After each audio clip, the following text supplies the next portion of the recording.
Hi friends, welcome to AG today. दोस्तों, कुछ और क्वेश्चंस हैं मेरे पास। ये मुझे कहीं से मिले हैं। तो इन इन क्वेश्चनों में हम क्या करते हैं, डिस्कस करते हैं। जैसे जैसे मुझे अच्छे अच्छे क्वेश्चन मिलते जाएंगे, मैं आपके सामने क्या करता हूँ, लेके आता जाऊँगा, जिससे क्या होगा, आपका भी थोड़ा काफ़ी अच्छा नॉलेज हो जाएगा उत्तराखंड के मामले में। और बाकी एक सीरीज़ में स्टार्ट करा है जो इन्फॉर्मेशन ऑफ उत्तराखंड है।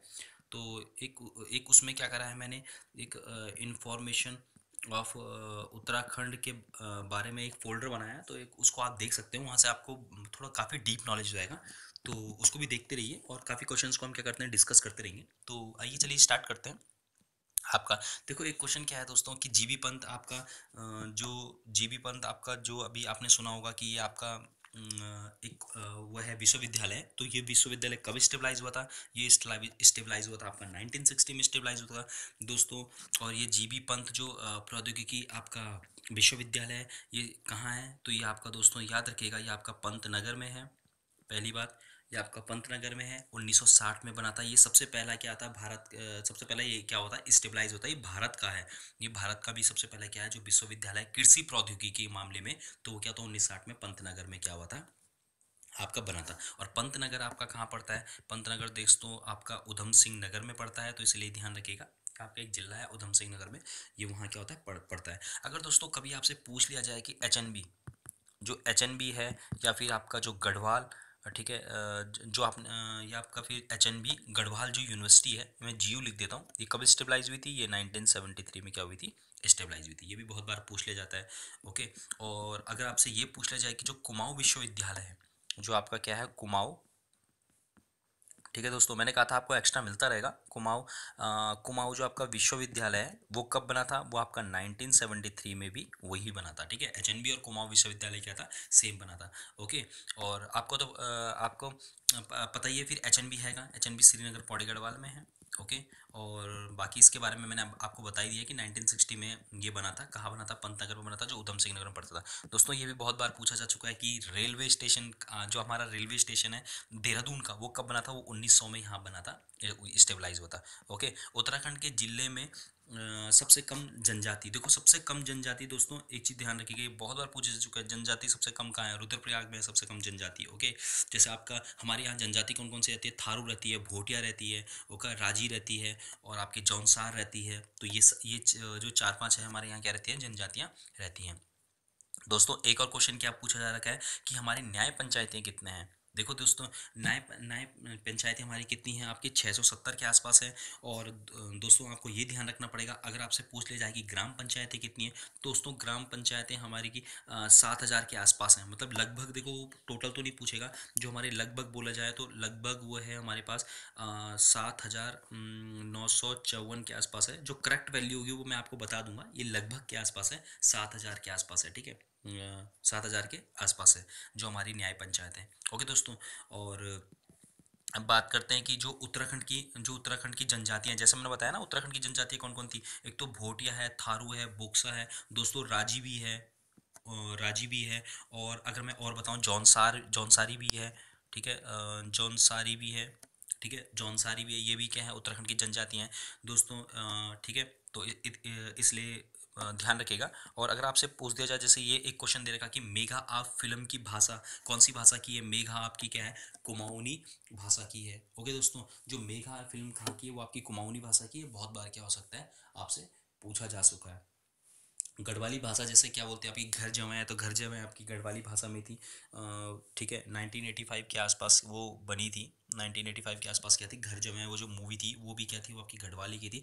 वो देखो देखो दोस्तों, अगर आपसे पूछा जाएगा कि सबसे ज़्यादा दिल्ली सिनेमा में लगने वाली कौन सी मूवी थी, तो वो आपकी घर जमाए थी, जो 1985 में बनी थी। वो सबसे ज़्यादा चली थी कहाँ, दिल्ली सिनेमा में। ये भी आपसे क्या हो सकता है, क्वेश्चन पूछा जा सकता है। ओके दोस्तों, उत्तराखंड की सीमा के अंतर्गत राज्य मार्ग कौन कौन से राज्य मार्ग हैं? उत्तराखंड की सीमा के अंतर्गत देखो, 58, आपका 58, जो आपका ये बद्रीनाथ वाला हाईवे है, आपका 72। 72 दोस्तों कौन सा, जो विकास नगर वाला हाईवे, जो देहरादून से होके क्या होता है, आपका चंडीगढ़ की तरफ जाता है। एक आपका क्या है, 74। ओके दोस्तों, 74 भी क्या है, इसमें हाईवे है। ओके। और इसके अंदर दोस्तों, अगर मैं थोड़ा ऊपर बढ़ता जाऊं, तो आपको पता होगा 108 भी आता है, 94 भी आता है। ठीक है दोस्तों, इन इन हाईवे के बारे में हम आगे डिस्कस करेंगे जब हमारे पास ऐसे वाले अच्छे क्वेश्चंस आएंगे। ठीक है दोस्तों, अब देखिए सबसे पहले क्या है, जो हमारा प्रथम राज्यपाल कौन था, वो हमारा सुरजीत सिंह बरनाला था, जो हमारा क्या था, प्रथम राज्यपाल था। ओके ना।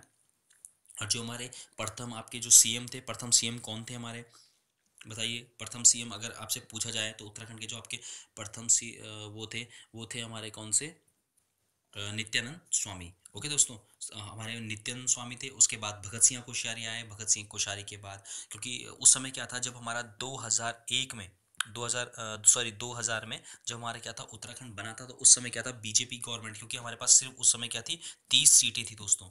उस समय हमारे पास क्या थी, सिर्फ 30 सीटें थी। वैसे तो अगर देखा जाए तो बुक में लिखा रहेगा 31, बट क्या हुआ था, 30 सीटें इसलिए थी, जब हमारा अलग हुआ, सेपरेट हुआ, तो उस समय क्या था कि जो एक मंत्री था, एक मंत्री राज्य मंत्री, क्योंकि हमारे पास क्या थे, 22 आपके केंद्र मंत्री थे और 9 हमारे क्या थे, आपके राज्य मंत्री थे। तो राज्य मंत्री में से एक का कार्यकाल खत्म हो गया था, इसलिए जब हमारा गठन हुआ उत्तराखंड का, उस समय क्या थे, हमारे पास 30 ही विधायक थे। ओके, तो इसी के उसमें हमने क्या करता था, गठन कर दिया था। बाद में क्या हुआ था कि जैसे परिसीमन करने के बाद हमारे पास क्या हो गई थी, आपकी 70 सीटें वैसे आ गई थी, निर्वाचित सीटें, और एक हमारे पास क्या हो गया, मनोनीत सीटें आ गई थी। ओके, तो ठीक है, आगे बढ़ते हैं। उस समय सीएम हमारा मैंने बता दिया आपको, नित्यानंद स्वामी थे। ये बहुत एक्स्ट्रा है, धीरे धीरे बढ़ते जाएंगे हम आगे, और आपको काफ़ी चीज़ें क्या होती जाएंगी, क्लियर होती जाएंगी। ओके, तो ठीक है, आगे बढ़ते हैं। 2011 में उत्तराखंड सरकार के नए विभाग की स्थापना 15 अगस्त 2011 को उत्तराखंड के तत्कालीन मुख्यमंत्री नरेश पोखरियाल निशंक ने करी थी। तो नरेश पोखरियाल निशंक ने करी थी, किस किस की करी थी, एक सुराज की करी थी, भ्रष्टाचार उन्मूलन एवं जनसेवा की करी थी, और भी दोस्तों काफ़ी की करी थी, बट ये इंपॉर्टेंट है इसलिए ये दिए गए हैं। जिसने भी क्वेश्चंस बनाए, काफ़ी बहुत अच्छे क्वेश्चंस हैं, इनके बारे में हम थोड़ा और एक्स्ट्रा जानते जाएंगे। ओके, ठीक है दोस्तों। नए 4 जिलों के गठन की घोषणा, देखो दोस्तों, जो नए 4 जिलों के गठन की घोषणा की गई है वो है आपका यमुनोत्री, कोटद्वार, डीडीहाट और रानीखेत। ओके दोस्तों, चलो थोड़ा सा कुछ बात करते हैं दोस्तों। तहसील कितनी है, अभी आपने देखा होगा कि नया है, तो आप कहीं पे देख रहे होंगे तहसील 102 है, कहीं पे देख रहे होंगे आपकी 98 है। दोस्तों अभी जो बुक में तहसीलें आई हैं वो हैं 102, और जो अभी टोटल तहसील है 110 है। आप क्या करोगे, अगर लोक सूचना आयोग वाली जो साइट में है उत्तराखंड गवर्नमेंट की, जाओगे तो वहाँ कितने दिख रहे हैं, 110 आपके क्या दिख रहे हैं, तहसील दिख रहे हैं। ठीक है, वो मैं आपको किसी वीडियो में ला के डाल दूंगा, तो उसको देख लीजिए, वहाँ पर क्या हो जाएगा आपका 10, आपके 110 क्या है वहाँ पर तहसीलें दिखाई गई हैं। ओके, और जो आपकी उप तहसील है, जो आपकी क्या है, उप तहसील है दोस्तों, तो उप तहसील कितनी है, उप तहसील दोस्तों आपकी अब 18 हो चुकी हैं, तो इसलिए इसको ध्यान रखिएगा, उप तहसील आपकी क्या हो चुकी है, 18 हो चुकी हैं। ओके, चलिए हम आगे बढ़ते हैं दोस्तों। अब सबसे पहले बात करते हैं कि इतना मैंने बता दिया आपको कि नए 4 जिलों का गठन घोषणा किस किस की है, यमुनोत्री की है, कोटद्वार की है, डीडीहाट, और क्या है, किसकी की है, रानीखेत की करी है। ओके, तो अब हम अपने वीडियो में आगे बढ़ते हैं। तो सबसे पहले क्या है, नए 4 जिलों की घोषणा तो हो चुका है, और वाडिया संस्थान संबंधित है दोस्तों। संस्थान संबंधित है आपके भूगर्भिक सर्वेक्षण से, और ये कहाँ है, ये आपका देहरादून में है, तो इसीलिए इसको क्या करिए, याद रखिए। एक है गोविंद बल्लभ पंत हिमालयन पर्वतारोहण, दोस्तों जो ये क्या है, अगर कभी भी हिमालय पर्वतारोहण से आएगा तो हमेशा ध्यान रखिएगा वो कहाँ है, आपका अल्मोड़ा में है। ओके, तो इसलिए इसको ध्यान रखिएगा, कहीं पे भी अगर ऐसा आता ना हिमालयन पर्वतारोहण संस्थान कहाँ है, तो जैसे गोविंद बल्लभ पंत, ये तो क्या है आपका अल्मोड़ा में ही है। कटारमल, कोसी, कोसी वहाँ पर एक नदी है, और कटारमल क्या है, वो एक जगह है। ठीक है, और कटारमल में सबसे एक सूर्य सन टेम्पल भी है, एक सूर्य मंदिर भी है वहाँ पर, इस चीज़ का ध्यान रखिए, एक सूर्य मंदिर है। अगर आपसे पूछा जाए कि सूर्य मंदिर कहाँ है, तो सूर्य मंदिर आपका कटारमल अल्मोड़ा में है। ओके, कोसी वहाँ पर क्या है, एक नदी है। तो गोविंद बल्लभ पंत हिमालयन पर्वतारोहण विकास संस्थान क्या है आपका, अल्मोड़ा में इसका आंसर था। एक और दोस्तों, नंदा देवी जैव मंडल रिजर्व, दोस्तों ये क्या है आपका 3 जिले में है, जो नंदा देवी जैव मंडल जो रिजर्व आपका स्थिति है वो कहाँ है आपका, 3 आपका जिलों में है, चमोली, पिथौरागढ़ और क्या है, बागेश्वर में है। ओके दोस्तों, और चलिए आगे बढ़ते हैं। एक क्वेश्चन ये भी है कि उत्तराखंड का प्रथम आपका राजनीतिक वंश, तो प्रथम जो राजनीतिक वंश कौन था, वो था आपका कुणिन था। ओके, तो इसको याद रखिएगा, और अपने वीडियो में हम दोस्तों आगे बढ़ते जाते हैं। अब चलिए इन क्वेश्चनों की बात करते हैं। तो सबसे पहले दोस्तों अब बात करते हैं किसके, लीपू लेक दर्रा। लीपू लेक दर्रा दोस्तों कहाँ है, पिथौरागढ़ में है। जो लीपू लेक दर्रा है वो क्या है, एक आपका पास है कहाँ से, जो क्या कर सकता है, एक आपका रास्ता है मानसरोवर तिब्बत में जाने का। ओके, हम बोलते हैं ना कैलाश घाटी में जाना है या फिर मानसरोवर जाना है, वहाँ घूमने के लिए काफ़ी लोग जाते हैं। तो वो कहाँ से आते हैं दोस्तों? लीपू लेक दर्रा से जाते हैं। एक आपने सुना होगा माना दर्रा है, वहाँ से भी जाते हैं, जो आपका चमोली में आपका पड़ता है, क्योंकि माना एक लास्ट गाँव है ना चमोली में। और एक आपका नीति दर्रा है, नीति दर्रे से भी होके जाते हैं। और एक आपने थागला सुना होगा दोस्तों, थागला, एक थागला दर्रा है, ये भी हमारा क्या है, उत्तराखंड में है। तो ये भी क्या है, इससे भी क्या करते हैं हम वहाँ आपका मानसरोवर कैलाश घाटी में घूमने के लिए क्या करते हैं, जाते हैं। जो जितने भी श्रद्धालु जाएं, चाहे वहाँ कोई भी पर्यटन करने के लिए पर्यटक जाएं, तो वो सारे क्या है, कौन से दर्रों से जाते हैं, इस दर्रे जाते हैं। उसमें से एक आपका लीपू लेक दर्रा भी है, जो आपका क्या है, पिथौरागढ़ में है। ओके दोस्तों, अगर देखिए उत्तराखंड उत्तराखंड का मैप अगर यहाँ है ना, तो देखो सबसे पहले कोने में क्या आता है, आपका लीपू लेक दर्रा आता है यहाँ पर सबसे। और इधर पे आपका थागला दर्रा आता है, फिर इधर पे ये माना दर्रा होता है, ये थागला दर्रा होता है। और यहाँ पर क्या आता है, यहाँ पर आपका यहाँ पर क्या आपका नीति दर्रा है, और यहाँ पर आपका क्या है, आपका ये आपका लीपू लेक दर्रा है। ओके दोस्तों, तो इस तरीके से वो क्या होता है, मैप को बनता है। यहाँ से सारे रास्तों से क्या कहाँ जाया जाता है, यहाँ से सारे रास्तों से जाया जाता है, आपका मानसरोवर में जाया जाता है। ओके दोस्तों, नेक्स्ट क्वेश्चन में बढ़ते हैं आगे। सर्वाधिक सर्वाधिक जनसंख्या वाला जिला, देखो दोस्तों सबसे ज्यादा क्या है, सर्वाधिक जनसंख्या वाला जिला क्या है, आपका हरिद्वार में है। अगर आपसे पूछा जाएगा कि सबसे ज्यादा जो घनत्व का है, तो घनत्व में भी क्या है, आपका हरिद्वार ही है। ओके, सबसे कम जनसंख्या वाला दोस्तों, सबसे कम जनसंख्या वाला जो जिला है वो कौन है, वो आपका रुद्रप्रयाग है। और आपसे अगर पूछा जाएगा कि सबसे कम जो आपका घनत्व है वो कहाँ है, तो वो आपका क्या है, उत्तरकाशी में है, उत्तर काशी। तो दोस्तों 41 के आसपास क्या है, वहाँ आपका जनघनत्व है। और हरिद्वार में जैसे मैंने बात करा था, यहाँ जनसंख्या भी ज़्यादा है, और आपका जो इसका जनघनत्व है वो 800 के आसपास आता है कुछ। ओके दोस्तों, तो इसको ध्यान रखिएगा। तो 800 या फिर ऐसी कुछ है, जो पर सबसे ज़्यादा कहाँ आता है, आपका हरिद्वार में आता है। ओके, तो इस चीज़ को आपका क्या करना है, ध्यान रखना है, ठीक है। तो चलिए आगे बढ़ते हैं। पंवार शासकों की प्रथम राजधानी, ठीक है, पंवार शासकों की प्रथम राजधानी कहाँ थी दोस्तों? चांदपुर गढ़ी थी। ये बहुत बार पूछा जा चुका है। 2011 में न्यूनतम महिला साक्षरता दर किसकी थी दोस्तों? सबसे ज़्यादा जो कम साक्षरता दर है वो क्या है, आपकी टिहरी जिले की थी। जो महिला में साक्षरता दर सबसे कम है ना, वो टिहरी में थी। देखो दोस्तों, ये क्या है, कटारमल में पूजा होती है सूर्य देव की, बताया था ना मैंने, सूर्य मंदिर इससे पहले। तो सूर्य, अब ये कटारमल मंदिर है कहाँ है, आपका अल्मोड़ा में है। तो इसलिए क्या है, अल्मोड़ा बहुत इंपॉर्टेंट है, अल्मोड़ा में ये मंदिर है। तो दोस्तों अगर आपसे ये पूछा जाएगा कि सबसे ज़्यादा मंदिर कहाँ पाए जाते हैं, तो दोस्तों सबसे ज़्यादा जो मंदिर पाए जाते हैं वो आपके कहाँ पाए जाते हैं, वो आपके अल्मोड़ा में पाए जाते हैं। तो आप ऑप्शन क्या मारोगे, अल्मोड़ा। और ये पूछा जाएगा कि सबसे ज़्यादा बुग्याल क्या है, तो आपके उत्तरकाशी में सबसे ज़्यादा क्या है, बुग्याल हैं। ओके दोस्तों, चलिए फिर उत्तरकाशी में भी यार, चमोली में भी काफ़ी बुग्याल है, तो उनमें से देख लीजिएगा कौन सा बुग्याल पूछा, तो उस हिसाब से आप क्या करना, उसमें आंसर को पुट कर देना, ठीक है। एक है उत्तराखंड में सर्वाधिक वृक्ष मिलते हैं, तो सर्वाधिक वृक्ष किसके मिलते हैं दोस्तों?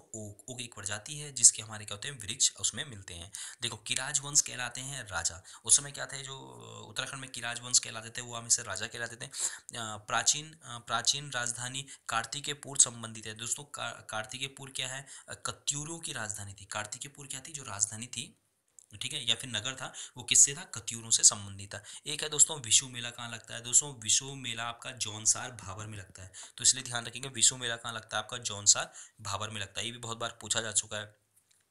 एक है आपका चंद्र प्रभा एतवाल संबंधित है, तो पर्वतारोहण से ये भी बहुत बार पूछा जा चुका है। मैग्नेसाइट की अधिकता आपका देहरादून, टिहरी और अल्मोड़ा में जो मैग्नीसाइट होता है ना, मैग्नीसाइट पाया जाता है, वो आपके इन तीनों जिलों में क्या होता है, बहुत बार पाया जाता है। एक है आपका श्रृंगकंठ दर्रा कहाँ पाया जाता है, तो उत्तरकाशी में क्या है, आपका श्रृंगकंठ दर्रा वहाँ मिलता है। ओके, उत्तराखंड में प्रथम जल विद्युत परियोजना, जो सबसे पहली जल विद्युत परियोजना कौन सी थी उत्तराखंड में दोस्तों? सबसे पहले जो जल विद्युत परियोजना थी वो मसूरी परियोजना थी, जो गलोगी परियोजना कहा जाता है। ओके, तो गलोगी परियोजना क्या थी, आपकी देहरादून की में जो मसूरी में थी, वो सबसे पहली परियोजना, सबसे पुरानी परियोजना कहा जाता है। ओके, और उत्तराखंड में गैर परंपरागत ऊर्जा के जो विकास हेतु संस्था, तो उरेडा, ठीक है, जो आपका क्या है, परंपरागत ऊर्जा के विकास हेतु क्या था, तो उरेडा था। उत्तराखंड अक्षय ऊर्जा विकास प्राधिकरण इसकी क्या है, आपकी फॉर्म है, तो ये याद रखिएगा। उत्तराखंड में सबसे बड़ी जल परियोजना कौन सी है? टिहरी बांध परियोजना है, जिसकी ऊंचाई क्या है, 260 मीटर है, और 2400 दोस्तों मेगावाट इसकी क्षमता है। तो इसलिए ये भी याद रखिएगा। आपका डोबरा डोबरा चाटी पुल कहाँ है? डोबरा चाटी पुल आपके टिहरी झील के ऊपर है। आपके डोबरा चाटी पुल जोड़ता है किस किस को? प्रताप नगर और नई टिहरी को जोड़ता है। उत्तराखंड में यातायात का सबसे बड़ा साधन क्या है? सड़क परिवहन है। यहाँ पर सड़क परिवहन ही सबसे ज़्यादा है जो चलती है। उत्तराखंड में राष्ट्रीय राज्य मार्गों की संख्या क्या है? टोटल जो राष्ट्रीय राज्य मार्ग हैं वो हमारे पास 9 है। उत्तराखंड में सबसे लंबा राष्ट्रीय राज्य मार्ग क्या है? आपका NH 58 है, जो आपका मेरठ से कहाँ जाता है? मेरठ से आपका माणा जाता है। जो ये माणा है ना, ये आपका चमोली में है दोस्तों, कंफ्यूज ना होइएगा, चमोली में है। और ये आपका क्या है? लास्ट गांव है चमोली का। ओके, अगर वीडियो आपको अच्छा लगा हो तो एजे टुडे को सब्सक्राइब कीजिए, और आगे भी ऐसे क्वेश्चंस आते रहेंगे। धीरे धीरे मैं वीडियो अपलोड करता रहूँगा, और ये हम इंपॉर्टेंट क्वेश्चंस में, और या फिर मैं ऐसा करूँगा, इसका एक अलग फोल्डर बना दूंगा, जैसे ही मुझे ठीक लगेगा मैं इन वीडियोस को डाल दूंगा। और आगे काफ़ी वीडियोस आते रहेंगे, तो देखते रहिए फिर एजे टुडे, एंड सब्सक्राइब करिए चैनल को। ओके, थैंक यू दोस्तों।